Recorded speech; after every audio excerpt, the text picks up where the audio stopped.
of mortal transcendence are going missing. No one knows why.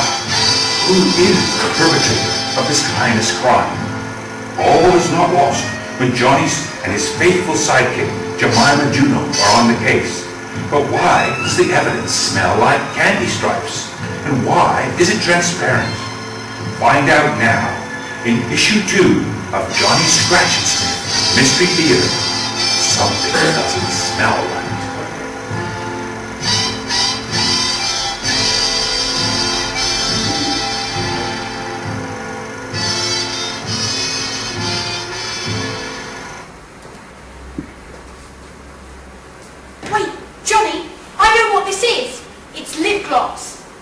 Why would there be lip gloss on evidence?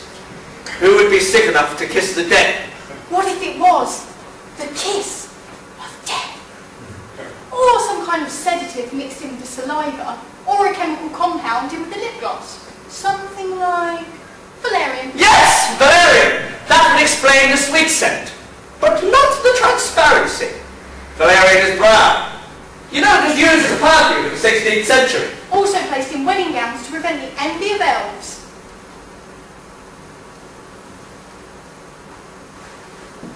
I don't advise ever crossing an elf.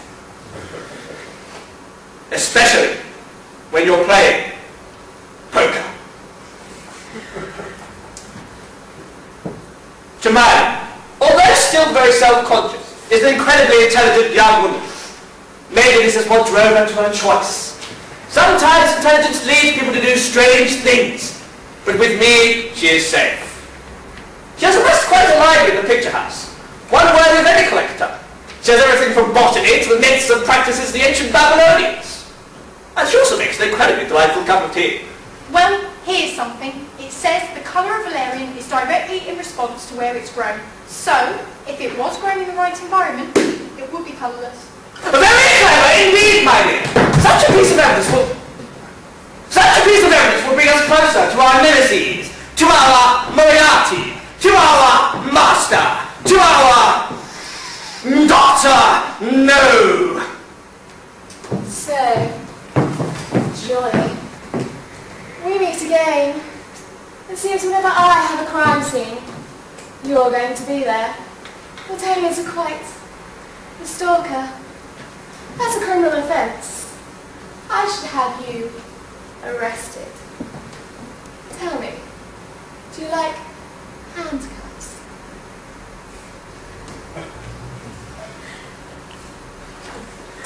Detective Misty Monroe, and the forensics of the old Bill. She makes all the gentlemen swoon and turn into hormonally charged teenage boys. She works that swagger like a movie star from the golden age of the silver screen. No, I must keep my head straight. But she has such a nice... John, concentrate. It seems we found some form of substance at the crime scene. It's transparent, biological. It's mostly made of some form of plant. The boys are breaking it down. I've got my bets on the opiate. It could tell you anything and it would still be a lie. I just want to... So, you're saying a substance laced with a sedative that would be powerful enough to bring down a large person in a very small quantity. Interesting. Just what I had deduced. We had deduced. In fact, I had deduced. So, stinky. Stinky? Oh, I see what you did there. Impeccable sense of humour. It reminds me of the time I went to visit an old Russian monastery. Excuse me. I'm waffling. What's important is who's doing this. Your team is evidence. It seems to be rather important, don't you think? It's a badge. The mediation of mortal transcendence. Each victim is a member of the mediation. The mediation of mortal transcendence is an organization paid to make sure people die when the time is right. Mediators get 24 days holiday a year, free dental and health care, and a company car. For more information, visit your local recruiting office. You're quite a feisty young friend there, Johnny. So, Johnny, you found a badge. What have you determined from this badge? Well, It seems to have the same substance that you were talking about on it. So, Johnny, what have you found out of that sexy little nose of yours? Well, Misty. May I call you Misty? It appears to have that substance on it, and it appears to be a breed of valerian. This would mean that anyone that the perpetrator kissed would become, well, unconscious, and then they could be moved. But since we have no idea what the members of the mediation look like, we cannot make an exact determination of how they were moved, or even if they weighed much. But what we can determine is that the nefarious nasty is a woman. And how have you determined that the criminal is a woman? Estrogen! I can smell estrogen, and in such amounts that it has to be a woman. Or, and very unlikely, a man going through the, well, the change. The change? A transsexual. How did you get to detect it when you're so... Oh, I don't think your friend likes me much, Mr. Johnny. I think she finds me a little annoying. Still, I bet she's met many like me in her lifetime. My lifetime? What do you mean by that? Please! Ladies!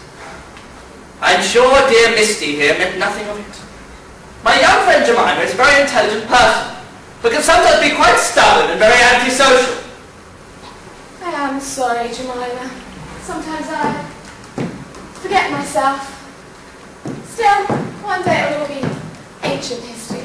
I'll get the chance to look down upon it. Look down upon it?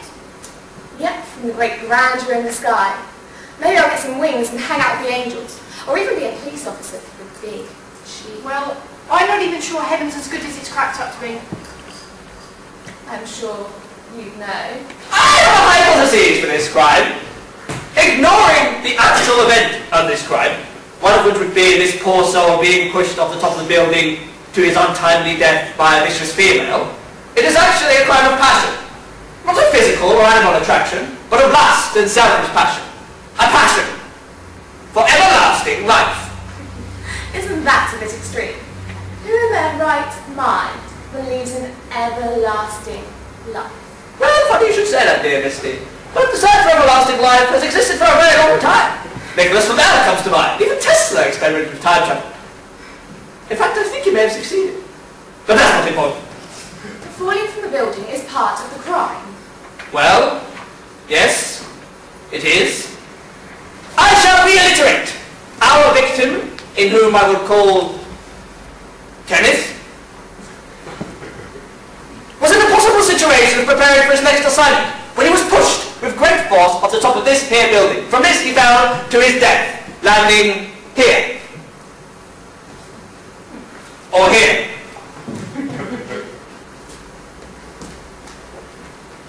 And possibly here, too. A force created by the victim's terminal velocity would in fact place his body into several parts upon impact. Johnny, get on with it. Sorry, yes, where was I? That's it! Falling to their death. Well, we are already aware that the perpetrator of this crime is female. This is due to the amount of estrogen emanating from the rose, and the remnants of lip gloss laced with the valerian species. We know this as the scent of valerian is sweet, like candy stripes. In fact, it's the same scent as your lipstick. Johnny, it's her! Yes, it is I. There is still one last person I need in my quest for the secret to immortality. Surely the search for immortality doesn't require my sidekick, once hopeless young woman. Johnny, I think she knows. Quite an unattractive creature. If you're lucky, I'll bathe in your blood. You're Elizabeth Balthury? Johnny, stupid, stench-sniffing mandrel. Don't you understand who your friend is?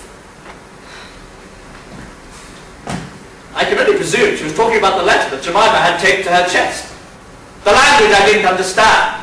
I've never asked her what it meant, but secretly I wanted to know.